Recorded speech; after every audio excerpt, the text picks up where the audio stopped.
Welcome back, and thank you for joining me as we watch this long process of 527 Alpha Kilo become a real plane instead of just a bunch of pieces in my garage.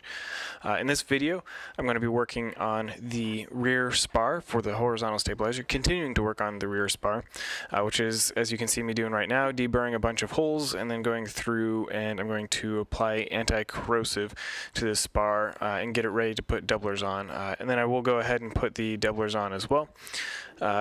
Part of what you see me doing right now is buffing out scratches. You saw me do this with the front spar. The spar is a really critical piece of the plane, the most critical piece of the horizontal stabilizer for sure. And so you want to make sure that if there's any deep scratches, you buff those out so that you can avoid those scratches becoming cracks. And so I go through with the file and with some 3M scrubby pads and really just work on those scratches to smooth them out and get them to go away.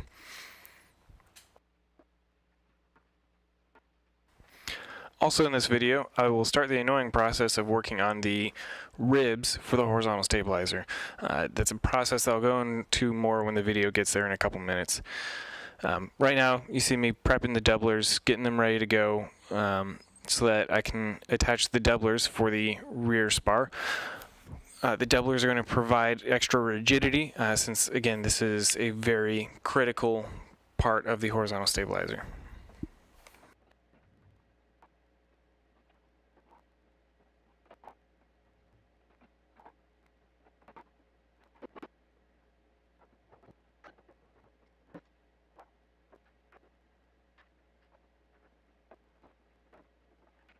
Now all the holes are drilled, deburred, and the anti-corrosion has been applied. It's time for that exciting but nerve-wracking point of riveting the doublers on. Riveting is always a little nerve-wracking because you're just a little bit afraid that you've messed something up at some point. And riveting makes things almost permanent. So, a little nerve-wracking, but it's also exciting because it's progress and a very tangible progress. So here we go with the pneumatic riveter. It makes things real easy, real quick. Wait a second, what am I doing with the drill there? I actually did have to think about that for a long time because it's been so long since I did this work. Well, what happened was I put the rivets in from the wrong direction. Not a huge deal breaker. I probably could have gotten by leaving those rivets in, but I wanted to make sure I was doing everything right. So I drilled out those rivets I just set, like I said. It's a little nerve-wracking when you set rivets because it's semi-permanent, but you can drill them out if you make a mistake. So I drilled these rivets out so I could flip everything over and put the rivets in from the right direction. And here's going to be a picture in just a couple seconds of what those holes looked like after I drilled out those rivets. Because the process of drilling out those rivets, there's a good chance that you're going to elongate the hole a little bit, and it's not going to have the same integrity that it did to begin with. But those holes actually turned out pretty fine.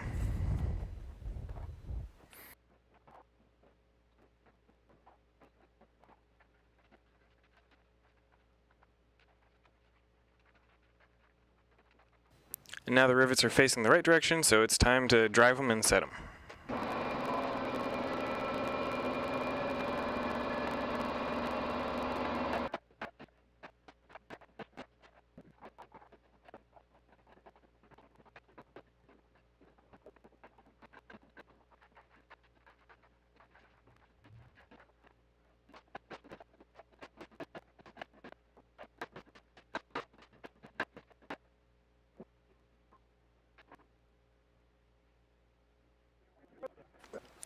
It's a new day, and my buddy Shane has shown up to help me again in order to make the process of making 527 Alpha Kilo, a real airplane, just a little bit quicker. Now the first thing that we're going to be working on is cutting down little L brackets that are going to go on the ends of the stabilizers, brackets to attach the tip ribs to. Now, one of the things that you have to do is measure the spar and make sure that you're placing those L brackets at the right place to make the spar the right length. Because you move them in too far, and the spar just ends up being the length of the spar. Move them out too far, and you elongate the spar too much, and then your tip ribs are in the wrong place. So you got to measure it, make sure you're putting those little L brackets in the right place to be brackets for your tip ribs.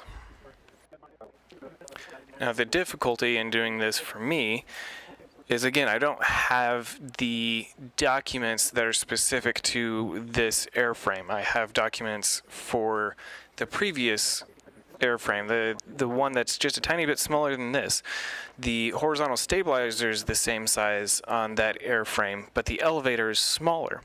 And the elevator is going to be hinging, for this plane, it's going to be hinging on the tip ribs for the horizontal stabilizer. So you got to get the length just right, otherwise your elevator is not going to fit, and that's a problem. So I have to go through and kind of figure out what the numbers need to be myself. I look at the documents, get a good idea, see kind of where they were going with that, but then I have to go and measure my own skins, measure my own elevator spar and ribs and everything, and make sure that everything's going to end up the right size so that it fits just right. Otherwise, one piece is going to be too big, one piece is going to be too small, and they're not going to work together. And then I don't have a plane, and that would be really frustrating. It's occurring to me now that I probably should have written the numbers down that I used, like the actual measurements, down in my notebook somewhere, so that should any of you guys have a question of what I did, I could give those exact numbers to you, or in case an inspector had a question later on, I could give those numbers to them. But you notice the fancy whiteboard surface that I have for my workbench, I just used that, and it's probably been erased now because this is 3 months ago at this point, 4, maybe even 5 months ago. I don't even remember. It's a long time. So, yeah, those numbers are probably gone. Sorry, guys. And finally, it's time to start working on the ribs for the horizontal stabilizer. I don't know if you guys can hear that in the background. There's an F-22 taking off right behind my house. It's kind of awesome. But anyways, here's the ribs. They don't fit. This is what's annoying about them. They either are supposed to fit in between those doublers, or if they're going to ride on top of the doublers like that, they need a little, what's called a joggle, so that the middle part of that flange actually rests on the web of the spar so that it can be riveted there. But the factory didn't send them. Look at this one.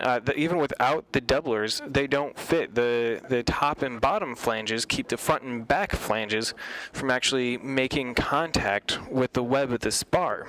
And so all those flanges have to be trimmed down in order to make them fit, which is frustrating because so what's happening is the factory has sent me parts that don't fit the plane that I'm supposed to be building, and so I essentially have to do some of my own fabrication in order to make these parts work. They're supposed to come ready to rivet and ready to go. I just have to drill holes, but that's not the case. And like I said a couple times before, this is what happens when you buy a brand new kit. It's kind of like buying a brand new car. You get to be part of the R&D for that company. I'm helping Zenair figure out what the problems are in their kit so that they can hopefully fix them and sell other people better kits. Let's hope, at least. So Shane and I spent this entire evening trimming and then filing to get these ribs to fit. It actually worked great having him around because we could duplicate the work. I could mark up the ribs where they need to be trimmed, take my shears, trim off the metal that need to get trimmed off, and then hand it over to him, and he would smooth out my ugly cuts with the file and make them look pretty.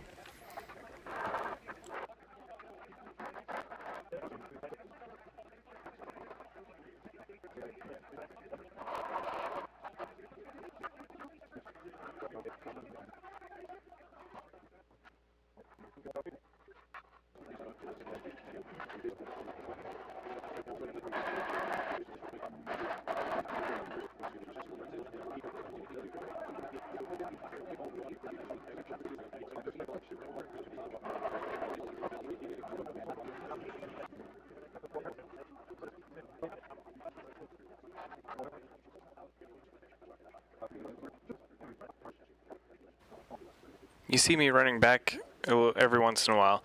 That's because these had to be trimmed in order to fit both the rear spar and the front spar. The ribs didn't fit in either of those, so we're having to trim all 4 flanges of these ribs, none of them are the right size. So it was a lot of work, a little bit tedious, and you can see we got ear pro because running that file on those pieces of metal is just grating.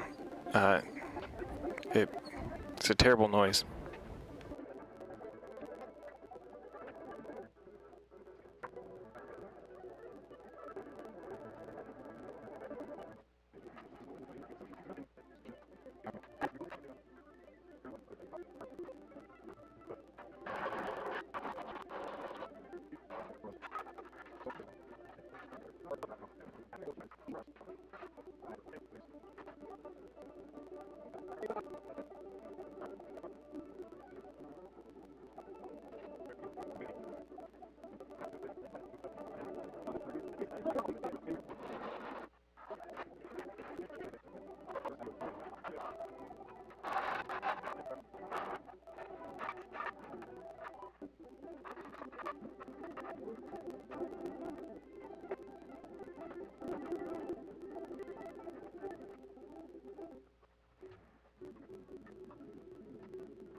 Another day, Shane is gone. I'm back to working in my comfy pants.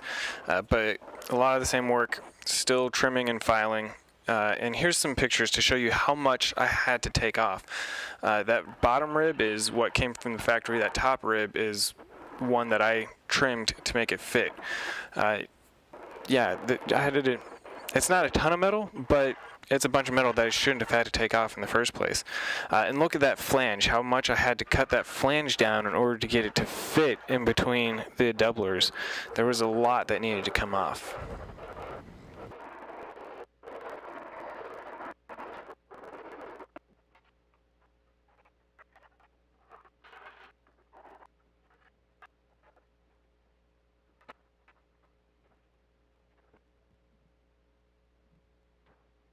Well, hey guys, thanks for joining me again this week, this day, for watching this video. It's coming to an end. It's just going to be a lot more of me trimming, filing, more trimming and filing. I just wanted to make sure I got a video out. I'm going to be gone for another week, and hopefully I'm going to have some really cool content coming up soon. That isn't just me building a plane. Hopefully some content of me flying. I want to show you guys a little bit of why I'm building a plane, and then also some other fun stuff that I've got coming up, hopefully. But I hope you guys enjoyed this video. I hope it was educational for you, or maybe it was just something that was droning in the background and I was able to distract you a little bit for your day. Either way, thanks for watching, and feel free to watch the last minute of this or so. Thank you for, if you're still here, for sticking around this long. Please, if you guys would click the like button, click the subscribe button if you're not already subscribed. I appreciate it a lot, and thank you again for watching. See you guys later.